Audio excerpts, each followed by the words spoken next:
Ville PM. Paranormal. The flying disc has been found. And we keep going to Chupacabras. Les enquêtes de Christian Page. Et comme à chaque vendredi, il est là. Christian Page, Mythes et Complots, bonjour. Salut Bernard. Oh, on commence fort.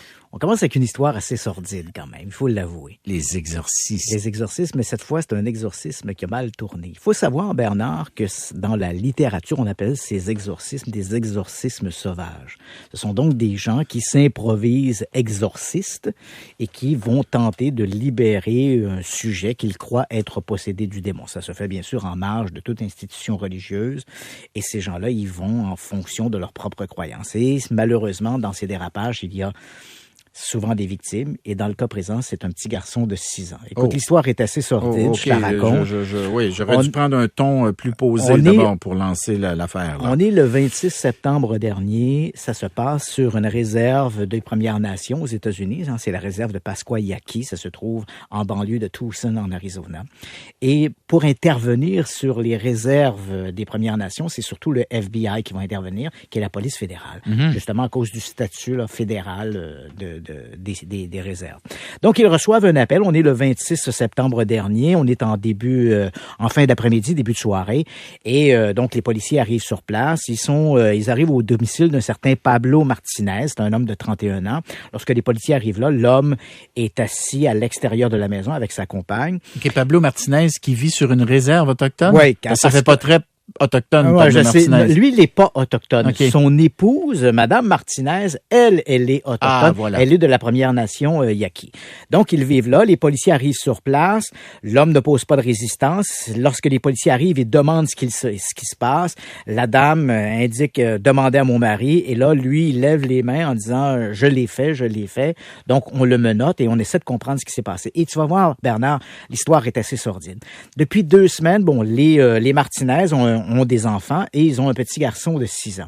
Et depuis 2 semaines, le petit garçon présentait des symptômes que les Martinez ont interprétés comme étant des symptômes d'une possession diabolique.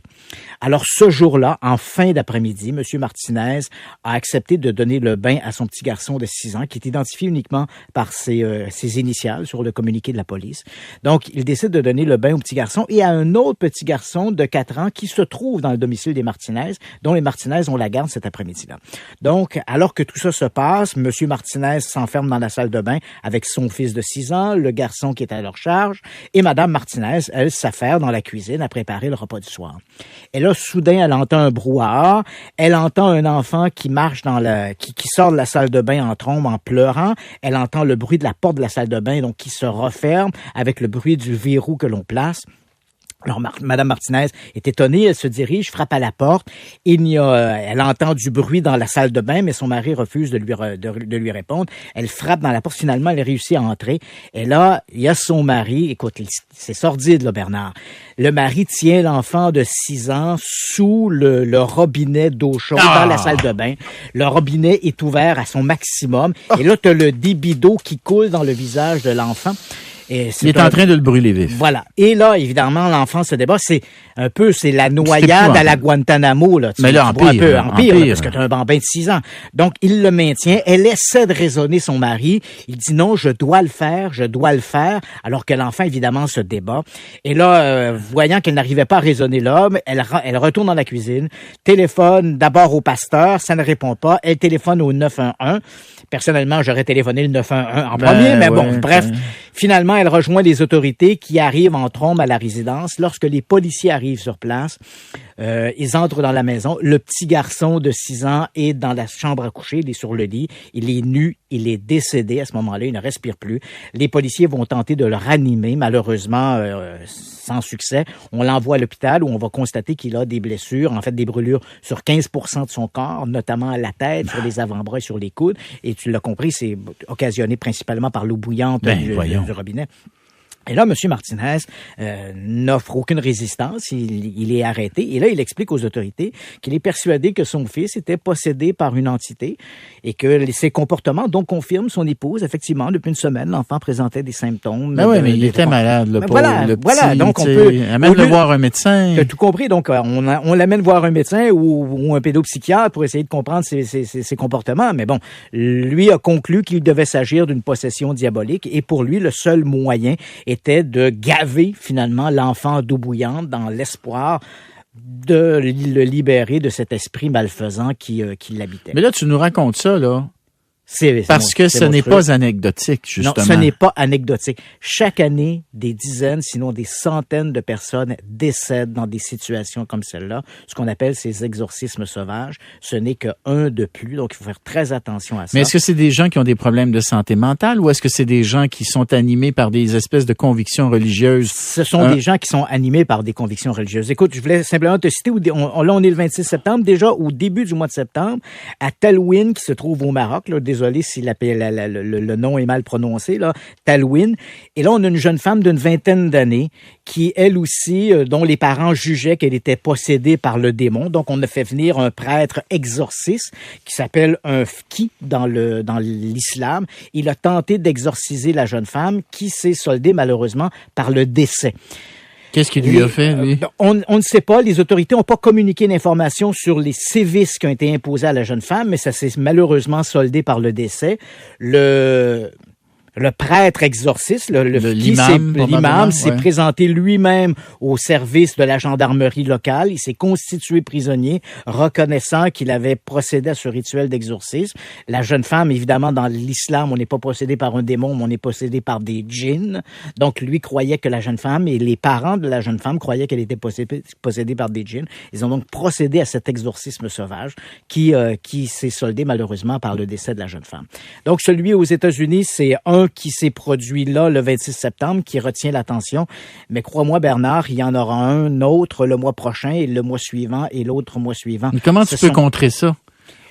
Parce que par de l'éducation. Mais c'est difficile d'aller à l'encontre des convictions fanatiques de certains individus. Et quand je parle de fanatisme, je parle pas forcément d'un type de religion en particulier. C'est ton enfant, tu t'imagines? Effectivement, c'est troublant. Moi, j'ai lu le compte-rendu que les policiers en ont fait, les déclarations qu'ils ont remis à la presse. C'est quelque chose de très troublant et on le dit, dans 26 ans sous un robinet d'eau bouillante.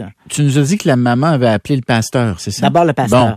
Donc, ils étaient de religion probablement chrétienne, là, voilà. une des déclinaisons, là, que Absolument. ce soit baptiste ou méthodiste ou évangéliste ou juste catholique. Ouais, l'idée d'un exorcisme avec un prêtre pour libérer d'un démon, c'est quelque chose qu'on retrouve fondamentalement dans les religions, effectivement, comme tu dis, les religions chrétiennes ou les religions qui sont... Alors, tu te poses la question, pourquoi il n'a pas fait appel aux services qui existent dans l'Église? Tu nous en as déjà parlé.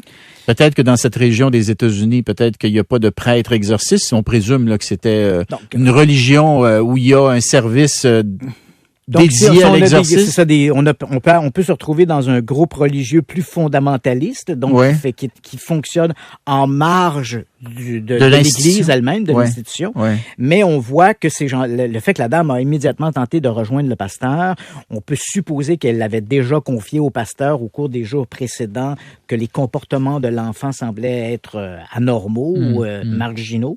Et malheureusement, l'affaire s'est soldée de cette manière-là. C'est tout à fait dramatique, mais malheureusement, il y en a trop souvent de ces crimes involontaires, parce que l'homme est accusé maintenant d'homicide involontaire, mais néanmoins, ça nous amène dans une perception, on voit ici une perception extrême des croyances spirituelles, religieuses, peu importe comment on les appelle. Voilà. Bon, très bien. Est-ce que le prochain sujet est plus sympathique? Oui, le sujet est plus sympathique. Écoute, on a l'impression que le gouvernement canadien a découvert qu'il y avait une mine d'or avec le paranormal, parce que depuis quelques années, on a émis des timbres à l'effigie de fantômes, de lieux hantés. Des fantômes et des quoi? Les fantômes, les lieux hantés, les monstres, toutes sortes de trucs. Des timbres dédiés à des lieux hantés. Et des pièces de monnaie également. Oh là! Et là, la pièce de monnaie dont je te parle, elle a été mise en vente mardi et en quelques heures, elle est complètement épuisé. 4000 pièces qui étaient vendues pour 129,95 $. Quand même. Ce sont des pièces de monnaie en argent d'une valeur nominale de 20 $ et c'était la deuxième d'une série sur les ovnis, les grandes histoires d'ovnis au Canada. Donc, il y a à peu près 1 an et demi, on avait émis une pièce qui soulignait une rencontre d'ovnis qui s'était produite en Alberta, au Manitoba, en 1967.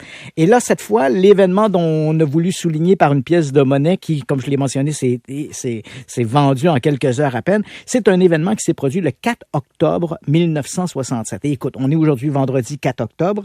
On est donc 52 ans après l'événement. Alors, je te résume rapidement cette histoire-là qui n'a jamais été officiellement expliquée. On est en soirée, ce 4 octobre 1967. On est en Nouvelle-Écosse. Et là, des gens dans la région d'Halifax, vers à peu près 21h, 22h, voient passer dans le ciel une espèce de globe lumineux qui se dirige vers le sud. L'objet fait à peu près 15 à 20 mètres de diamètre. Il se déplace silencieusement et les gens, donc, le voient passer au-dessus de la baie d'Halifax et s'éloigner vers le sud. 1 heure plus tard, dans un petit port de pêche complètement à l'extrême sud de la péninsule de la Nouvelle-Écosse, un petit port qui s'appelle Shag Harbour, des gens, donc on a 2 groupes de voitures là, qui circulent dans la région. Ces gens-là voient dans le ciel un grand objet sombre avec des lumières ambre à la base, 3 ou 4 lumières ambre à la base qui semblent clignoter. Ils ont l'impression que c'est un objet, peut-être un aéronef comme un avion qui semble en détresse. Alors, ces gens-là, et c'est des gens qui se connaissent pas, mais comme ils voient l'objet dans le ciel, et l'objet a une inclinaison comme s'il se dirigeait vers la mer, ils se disent, il y a à Shag Harbour un espèce de promontoire où se trouve une usine de transformation qui s'appelle le Irish Moss Plant. Ils se disent, à partir de là, on va avoir une bonne vue sur l'endroit. Ils se rendent donc sur place, ils voient ces lumières donc qui descendent vers la mer, et elles semblent se poser sur l'eau. Ils contactent la gendarmerie royale de Barrington Passage en leur disant, on a l'impression qu'il y a un avion qui est tombé à la mer. Les agents de la GRC se rendent sur place, ils voient l'objet sur l'eau. Okay, il est à peu près à 300 mètres de la rive. Là. Ils le voient, les lumières. Les lumières ambre ont été remplacées par une espèce de phare qui tournoie sur le dessus de l'objet. Alors, ils décident d'appeler les services des aéroports. Est-ce qu'il y a un avion en détresse qui a rapporté? Et au moment où ils se préparent à faire ça, un des policiers dit à son collègue, dit « Laisse tomber, appelle plutôt les gardes-côtes, l'objet est en train de couler. » Effectivement, il voit au loin les lumières qui commencent à disparaître sous l'eau et visiblement cet objet de Shag Harbour coule comme une pierre. Alors on appelle les gardes-côtes. Immédiatement, la GRC va mobiliser 2 bateaux de pêcheurs pour se rendre sur place. Au cas où il y aurait des survivants. Des survivants. Et au moment où ils arrivent sur place, ils sont confrontés à une scène très étrange. Sur plusieurs dizaines de mètres, la surface de l'eau est recouverte d'une espèce de mousse jaune ou orangée à peu près. Cette mousse, quand on essaie de la prendre, elle ressemble à de la mousse comme tu vas utiliser là, avec du savon à vaisselle dans ton évier. Et quand ils essaient de la prendre, elle disparaît rapidement dans l'air. Ils vont patrouiller le secteur jusqu'à l'arrivée des gardes-côtes vers à peu près 1h du matin. On ne retrouvera aucun débris, aucun appareil. Aux gardes-côtes va succéder éventuellement l'armée canadienne qui va envoyer un navire, le Granby. Les plongeurs vont rester sur place jusqu'au 8 octobre. Ils vont patrouiller le secteur, la baie de Shag Harbour. Ils trouveront jamais rien, personne? On ne retrouvera jamais rien.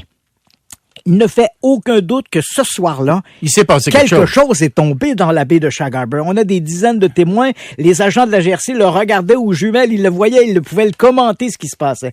Mais on n'a jamais trouvé d'explication officielle à cet événement. Ça demeure l'une des grandes histoires d'ovnis de l'ufologie canadienne, si je peux dire. Oui. Et là, donc, avec cette pièce de monnaie qui a été mise en vente mardi dernier, ben évidemment, la monnaie royale canadienne voulait souligner cet événement. 52 ans plus tard. En tout cas, ils font un bon profit. Une pièce de 20 $ qui ont vendu presque 130 $. Voilà. Et à 4000 exemplaires, écoute, moi, j'ai déjà commandé la mienne. Je l'attends. C'est vrai? Absolument. T'es sérieux? Ah, absolument. Ah, ben, tu me montres ça. Ouais, J'aimerais ça l'avoir. Ben, merci, mon cher Christian. Ça a été très agréable, comme toujours. Je te souhaite une bonne fin de semaine. Je vous en souhaite aussi une très, très bonne. Je remercie Larry